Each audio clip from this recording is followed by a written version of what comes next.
توشاہانہ کے بارے میں اگر بولنا چاہوں تو ثابت کر سکتا ہوں کہ اس سے بڑا مذاق کوئی نہیں ہے۔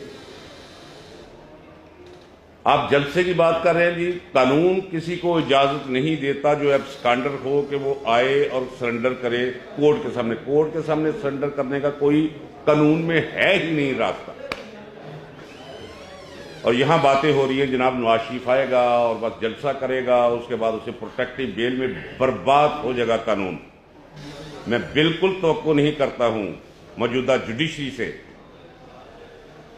بیل مل گئی ہے ویسے؟ بیل مل جائے، ذرا دیکھیں آگے آگے، ذرا دیکھیے ہوتا ہے کیا۔ بیل مل گئی ہے تو ذرا آگے بھی دیکھیں۔ آپ دیکھنا ہے ہم نے قاضی فائز عیسیٰ کیا کرتے ہیں، کیا وہ جسٹس منیر بننا چاہیں گے یا وہ کوئی باعزت جج بننا چاہیں گے؟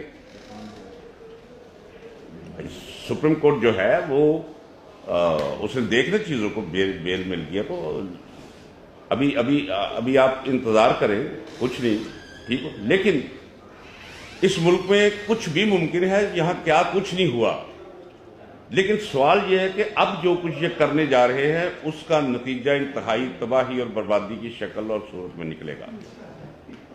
میں ایک دفعہ پھر بڑے عجز اور انکسار اور اس کے ساتھ ملے جلے فخر کے ساتھ اعلان کرتا ہوں کہ میں عمران خان کا ساتھ دینے کا آج کے دن سے، اسی لمحے سے آغاز کر رہا ہوں۔ اچھا سر، یہ بتائیے گا کہ آج آپ نے پی ٹی آئی میں شمولیت کا اعلان کیا ہے، ایسے دور میں جب پی ٹی آئی کے لوگ چھوڑ کر جا رہے ہیں دھڑا دھڑ، جو نہیں چھوڑا زبردستی چھڑوایا جا رہا ہے، تو آپ کیا سمجھتے ہیں کہ ایسے وقت میں پی ٹی آئی میں شمولیت اختیار کرنا اور جو لوگ چھوڑ کر جا رہے ہیں، کیا پھر وہ جو آپ باتیں واپس آ کر کر رہے ہیں، کیا وہ باتیں حقیقی نہیں ہیں؟ پھر وہ بالکل غیر حقیقی ہے۔ ایک مجھے فیور دے کر میری انتہائی دیانت رہنا، چونکہ میں نے پہلے بھی کہا ہے کہ یہ سارے جبر کی وادیاں مجھے پھرائی گئی ہیں۔ میں نے پہلے بھی آپ سے کہا ہے کہ جب آپ کے اندر نقش حسین ہو، وہ کیفیت تو نہیں ہو سکتی، اس کا عکس ہو، تو پھر بندے کو موت دکھائی نہیں دیتی۔ مجھے سزائے موت ہوگی تھی، یہ ایک فیکٹ ہے، وہ فیکٹ ہے۔ اور مجھے کہا گیا کہ جی آپ صرف رحم کی اپیل کر دیں ضیاء الحق کے ساتھ۔ کہا کس نے؟ جنرل اختر عبد الرحمان نے۔ تو میرا جواب یہ تھا کہ جناب میں یہ لکھوں کہ جناب میں اپنے کیے پہ شرمندہ ہوں اور مجھے جینے کا حق دے دیا جائے، اور میں اس کے بعد ایک اچھے شہری کی طرح جینے کی کوشش کروں گا۔ اور آپ کو یقین، میں نے کہا اس سے بہتر ہے جنرل صاحب کہ میں کچھ 10 دفعہ پھانسی پہ چڑھ جاؤں۔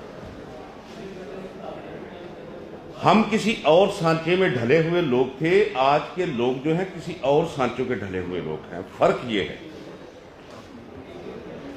وہ جو کچھ بھی آ کر کہہ رہے ہیں وہ بیچارگی کے عالم میں کہہ رہے ہیں۔ اگر نہیں کہیں گے تو انہیں پتا ہے کہ ان کے ساتھ کیا ہوگا، وہ دیکھ آئے ہیں کہ ہوتا کیا ہے۔ آپ نے مجھ سے پوچھا کہ جب لوگ بھاگ رہے ہیں اور لوگوں کو کہا جا رہا ہے کہ پی ٹی آئی چھوڑو اور آپ پی ٹی آئی میں شمولیت اختیار کر رہے ہیں، ہر بندے کی ایک اپنی سرشت ہوتی۔ میں چاہتا ہوں کہ اس معاشرے میں یہ ثبوت دوں کہ ابھی زندگی باقی ہے اس معاشرے کے اندر، اور میں نے کیا لینا ہے اس سے، یا عمران خان سے میں نے کیا لینا ہے یہ بتاؤں۔ اور آپ دیکھیے گا، میں کوئی بڑا دعویٰ نہیں کرتا ہوں، آپ دیکھیے گا کہ چیزیں رکیں گی اور نئے لوگ آ کر عمران خان کے ساتھ جڑیں گے بھی۔ پیپلز پارٹی سے سر لطیف کھوسہ صاحب ناراض ہیں، اعتزاز احسن صاحب ناراض ہیں، اب آپ پیپلز پارٹی چھوڑے ہیں۔ نہیں، میں اعتزاز احسن نہیں ہوں، نہ میں کھوسہ ہوں، پہلے بات میری سن لیں۔ نہیں، میری گزارش سن لینا، میری گزارش جا رہے ہیں، ویسے آپ آ رہے ہیں، تو کیا وجہ ہے کہ پیپلز پارٹی سے لوگ کیوں چھوڑ کر جا رہے ہیں؟ جی پیپلز پارٹی جو ہے وہ صرف پنجاب کے اندر 1400 1500 1600 ووٹوں کی پارٹی رہ چکی ہے، ٹھیک ہو گیا جی۔ یہ ہوا کیوں ہے؟ یہ آصف زرداری کے بے اصول سمجھوتوں کی وجہ سے ہوا ہے اور بازاری چالاکیوں کی وجہ سے ہوا۔ اگر تو آخر میں کوئی حساب ہے تو ذوالفقار علی بھٹو سب گریبان پکڑ لیں گے اس کا۔ بے نظیر گریبان سے گھسیٹ لے گی اسے، برباد کر کے رکھ دیا پارٹی کو اس نے۔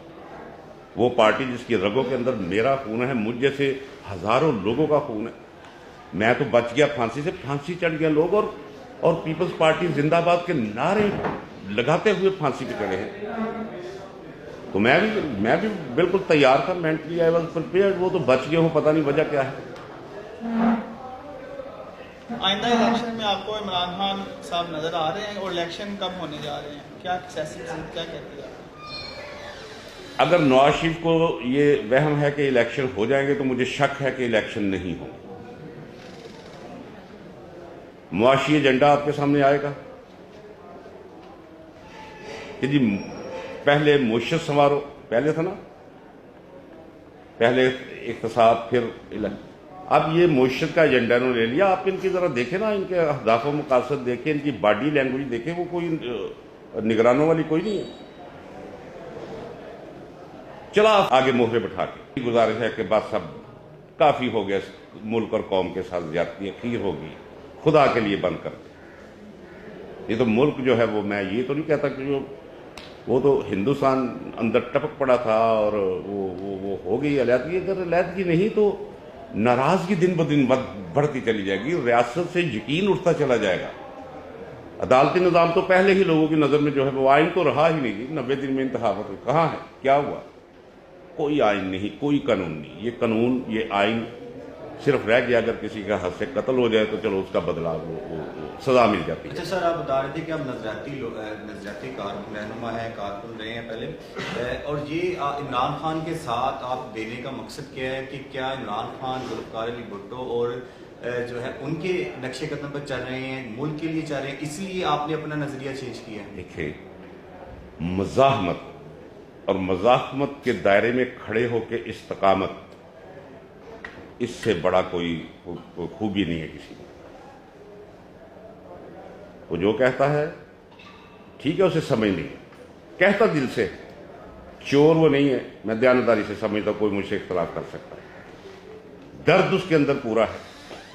ایک تو اسے لایا گیا اس طرح، اس میں کوئی شک نہیں، لایا گیا، جنہوں نے نکالا وہ لے کر آئے، کوئی ادھر سے پکڑے کوئی ادھر سے، باندھ کے لوگ پکڑے اکٹھے، تو نتیجہ پھر یہی ہونا تھا نا۔ جب انہوں نے سر سے ہاتھ اٹھایا تو لوگ بھی بھاگ گئے اپنی اپنی جگہ پہ۔ اب وہ leader, now he is leader, اور میں سمجھتا ہوں کہ اس کی یہ مصیبتیں، یہ کلفتیں، یہ اذیتیں، کوئی پاکستان کی کوئی بہتری اللہ کو منظور ہے کہ اسے ایک مکمل، ایک بہترین لیڈر بنا کر جو ہے نا وہ لائے۔